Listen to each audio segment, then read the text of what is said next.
여러분 안녕하십니까, 진성호입니다. 국민의힘 3.8 전당대회도 점점 가까워지고 있습니다. 이제 막바지를 향해서 달려가고 있는 느낌입니다. 그런데 지금 여론조사를 보면 1강 3약 또는 1강 3중으로 분류됩니다.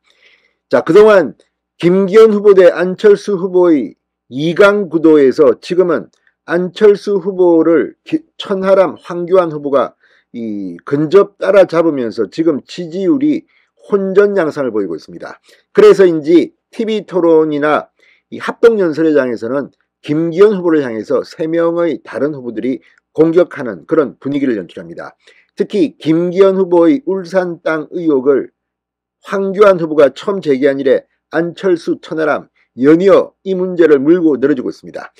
자, 이런 가운데 어제 SBS 8뉴스가 김기현의 울산 땅을 직접 가봤습니다. 그랬더니 무슨 1800배가 늘었다, 이런 것들은 완전히 가짜뉴스로 확인됐습니다. 지금 그 땅은 5만원 내지 10만원, 일반적으로 25년 전에 산 땅이 뭐 다른 곳도 그렇고 오른 비율로 보면 이걸 가지고 범죄라고 하는 것은 납득하기 어렵다는 취지의 보도였습니다. 물론 땅값은 올랐습니다. 그런데 5만원 내지 지금 10만원이라는데 SBS 기자가 현장을 가본 분위기는 지금 황교안, 안철수 후보가 공격하는 포인트와는 좀 달랐습니다. 이준석 전 대표도 직접 그 현장을 가봤다고 합니다. 자, 이런 가운데 이렇게 국민의힘의 미래 비전보다는 1강 김기현을 완전히 다 손잡고 이렇게 이지매하는 이런 분위기로 가자 국민의힘 지지층도 전당대회가 좀 잘못된 길로 가고 있는 게 아니냐 걱정하는 분들도 많습니다. 이런 가운데 이 황교안 후보에 대한 관심도 늘고 있습니다. 물론 이 TV토론회에서 황교안 후보가 김기현 후보의 땅 문제를 물고 늘어지는 이런 것은 그럴 수 있다고 합시다. 그런데 건건이 지금 물고 늘어지면서 이 하는 태도에 대해서 홍준표 대구시장이 입을 열었습니다.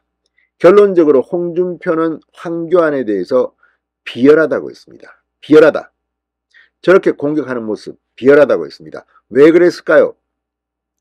자, 물론 이 국민의힘 당원이면 당대표에 출마할 수 있습니다. 그런데 홍준표 시장은 지난 총선을 그렇게 폭망하게 만든 원흉이 또다시 당대표를 해서 총선을 치르겠다는 것은 빈대도 낯짝이 있지, 이렇게 비판합니다.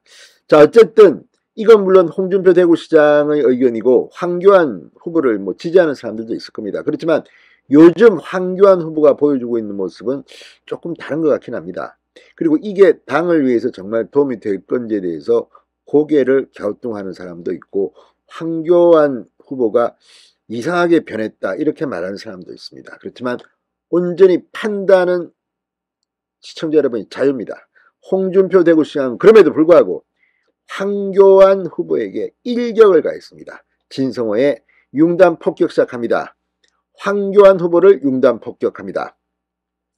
자, 홍준표 시장이 국민의힘 당대표 경선과 관련해서 지금 분위기가 1차에 끝나는 분위기 같은데 라면서 김기현 후보의 과반 득표를 전망했습니다. 자, 방금 전 CBS 라디오 김현정의 뉴스쇼와의 인터뷰에서 홍 시장은 이렇게 말하며 1차에 끝날 분위기가 아닌가, 난 그래 보이는데 라면서 황교안 후보가 김기현 후보에 대해 울산 땅 투기 의혹을 제기하는 데 대해서는 이렇게 말했습니다. 비열하다. 땅 문제는 이미 민주당에서 제기를 한 지 오래됐다. 부적절했는지 모르지만 불법은 아니다. 나는 그래 봤다. 참 어이없는 사람인 게 지금 국회가 이렇게 어렵게 된 원인 제공한 게 황교안 전 대표다. 벼룩이라도 낯짝이 있으면 지금 나와서는 안 된다. 지금 여서야돼 이런 형국을 만들어 놔놓고 그 날짜로 책임지고 사퇴한 사람이 지금 와서 뭘 하겠다고 또 나온 건가? 맹질타했습니다. 실제 황교안 후보 대표 시절 총선을 폭망으로 이끈 이 장수로서 바로 사퇴했습니다. 그런데 다음 총선을 또 책임지겠다고 나오는 것이 맞느냐는 겁니다. 홍준표 시장은 개인적으로는 이 황교안 전 대표와의 악연도 있습니다. 자, 황 후보가 그 경험이 있어서 이번에는 더 잘할 수 있다고 주장하는 데 대해서 홍준표 시장은 이번에는 잘할 수 있다가 아니고 더 잘못할 거요. 자기 미천이 다 보여줬다. 이 말이야. 내 모든 것을 그때 다 보여줬다. 절대적인 지지받으면서 당대표 할 때 역량을 그 당시에 다 보여줬다. 더 나올 게 없다고 일축했습니다. 근데 황교안 전 대표도 참 딱한 게 그때 그렇게 망쳤으면 그때는 무슨 실험한 겁니까? 장난친 겁니까? 아, 이거 안 되는구나. 이번에 내가 잘해보겠다. 이렇게 해서 이번에 또 망치면 그 다음에 또 대표 나옵니까? 아, 내가 2번 실패해보니까 알겠다. 그러니까 황교안 전 대표의 이런 언행은 조금 보수 진영의 실망을 사고 있습니다. 얼마나 황교안이 보수 진영을 망쳐야 되느냐. 민주당의 무슨 세작이냐 이런 말까지 지금 나오고 있습니다.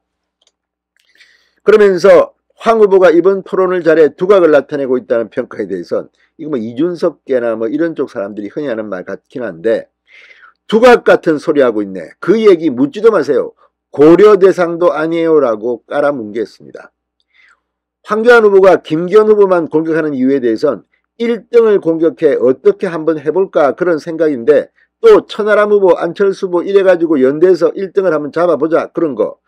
마이너 연대를 해갖고 그 메이저 후보 못 꺾는다. 그게 일반 국민을 상대할 때는 가능한 이야기인지 모르겠지만 당원 투표에서는 그게 안 된다고 쐐기를 박았습니다.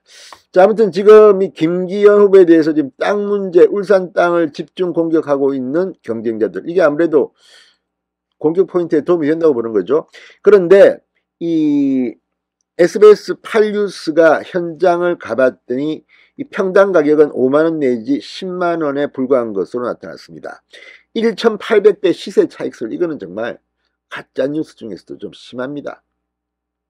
울산역 연결 도로계획 변경 의혹 모두 가짜뉴스라고 김기현 후보는 반박합니다.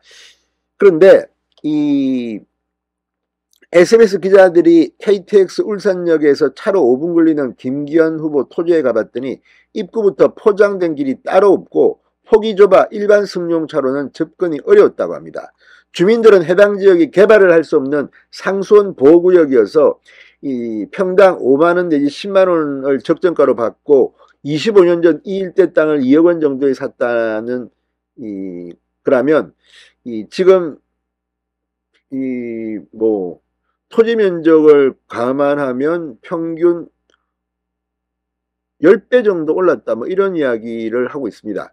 자, 이 일대를 25년 전에 2억 원 정도는 아닌 것 같은데요. 아무튼 마을 주민인 김원길 씨는 지금 평당 10만원 주고도 살 사람이 없다. 우리가 이 10만원 주고 뭐 하겠어요? 라고 반문했습니다.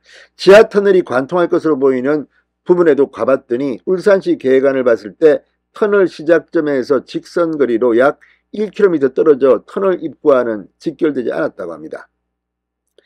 아무튼 뭐 다 떠나서 이거는 팩트가 중요한 것이고, 그런데 이렇게 김기현의 땅 문제를 집중 공격하는 황교안 후보, 홍준표 시장이 비열하다고 했습니다. 벼룩도 낯짝이 있지.